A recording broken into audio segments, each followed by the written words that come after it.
Assalamualaikum warahmatullahi wabarakatuh. Pada pertemuan mata kuliah Fikih Siasah Kontemporer pada hari ini, kami dari kelompok 2 yang beranggotakan Vicky Zumratul Fauziah, Mutia Kamaluddin Nauma, dan Muhammad Wildan ingin menyampaikan materi yang berjudul Penerapan Perda Syariah dalam Bingkai Tata Hukum Modern. Perda Syariah adalah suatu peraturan yang bermuatan nilai dan atau norma Islam yang bersumber dari Al-Quran dan Sunnah yang berlaku di suatu daerah. Dalam kajian hukum Islam, istilah syariah dibedakan dalam arti sempit dan arti luas.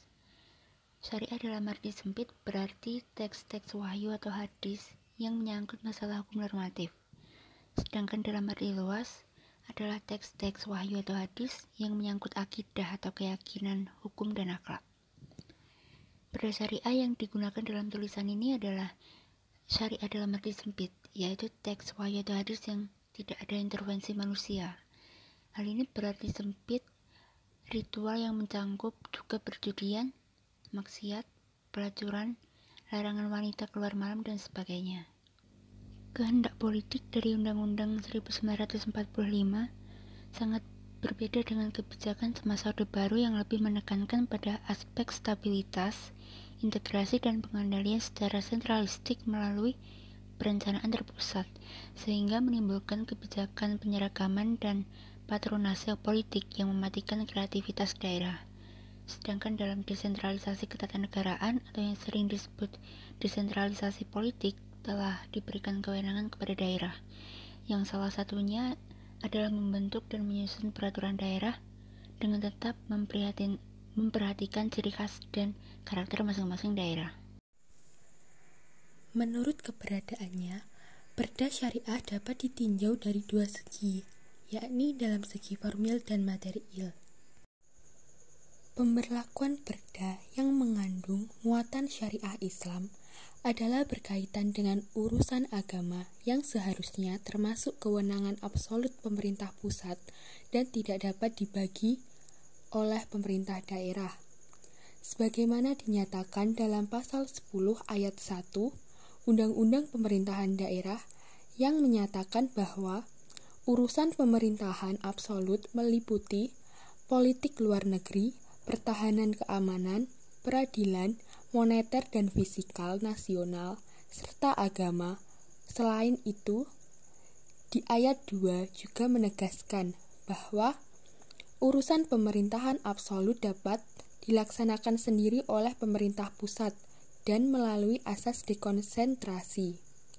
Hal ini berarti urusan agama ditempatkan sebagai urusan absolut pemerintah pusat yang tidak dapat dibagi dengan daerah, kabupaten, dan semestinya daerah-daerah itu tunduk terhadap undang-undang pemerintahan daerah.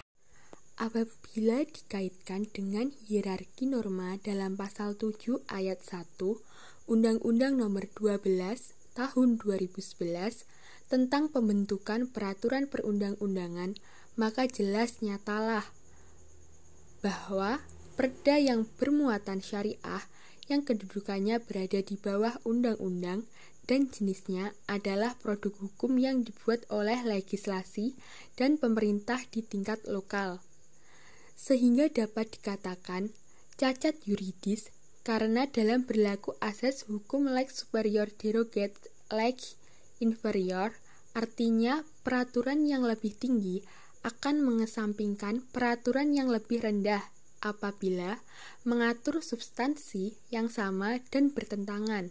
Selain itu, perda syariah apabila ditinjau dari substansi menteri muatan peraturan perundang-undangan sangat rentan menimbulkan diskriminasi bagi sebagian kelompok masyarakat. Prinsip kekhususan daerah menjadi faktor penting dalam penyusunan perda karena otonomi yang real atau nyata itu ditentukan oleh berbagai keadaan, khusus oleh masing-masing daerah untuk mewujudkan cita-cita otonomi masyarakat daerah yang demokratis dan sejahtera. Namun, dalam tataran implementatif, peraturan daerah diasumsikan sebagai produk politik yang dominasi oleh kekuatan politik terbesar melalui kehendak para pemimpin daerahnya, yang merupakan representasi keinginan rakyat, sehingga setiap daerah seakan merasa perlu dan memiliki kewenangan tanpa batas dalam menerapkan beragam regulasi yang diinginkan, termasuk menerapkan syariat Islam di daerahnya karena dianggap dapat mengembalikan identitas masyarakat daerah yang religius seperti masa lalu. Hal ini merupakan konsekuensi logis adanya otonomi daerah yang menjadi wewenang kepala daerah dalam membahas, merumuskan, dan menetapkan perda setelah mendapat persetujuan DPRD, sebagaimana diatur secara tegas dalam UU Pemerintahan Daerah. Yang kedua adalah material, sebagaimana dikemukakan oleh Jimli As-Siddiqi yang menyatakan bahwa hukum tata negara haruslah diartikan sebagai hukum dan kenyataan praktik yang mengatur tentang nilai-nilai luhur dan cita-cita kolektif rakyat suatu negara. Format kelembagaan organisasi negara, mekanisme hubungan antar lembaga negara, dan mekanisme hubungan antar lembaga negara dengan warga negara. Hal ini berarti bahwa pembentukan perda syariah berdasarkan hukum tata negara dalam arti luas merupakan suatu kesatuan yang kompleks terhadap unsur-unsur yuridis dengan tetap berdasarkan pada prinsip negara kesatuan melalui sistem desentralisasi yang proporsional. Perspektif konstitusi dalam arti material, yakni terkait dengan konsensus kolektif mengenai prinsip-prinsip hubungan agama dengan negara dan jaminan perlindungan hak asasi manusia. Dalam rangka menyelesaikan persoalan tarik-menarik tentang perlunya formalisasi agama dalam negara, maka kita perlu memahami prinsip-prinsip konstitusi yang di dalamnya mengandung muatan Pancasila sebagai nilai-nilai luhur dan cita-cita kolektif rakyat.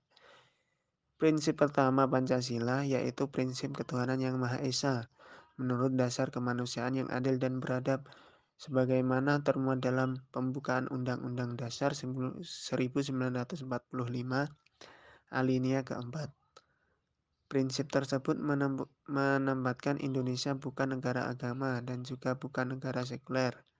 Artinya Indonesia tidak mewakili dan tidak didikte oleh agama tertentu, tetapi meskipun demikian nilai-nilai agama dapat dijadikan sebagai nilai etis dalam kehidupan publik. Sebagaimana dikemukakan oleh Roslan Abdul Ghani, yakni negara Indonesia berdasarkan Pancasila, sila ketuhanan yang Maha Esa, bukanlah negara yang terpisah dari agama, tetapi juga tidak menyatu dengan agama.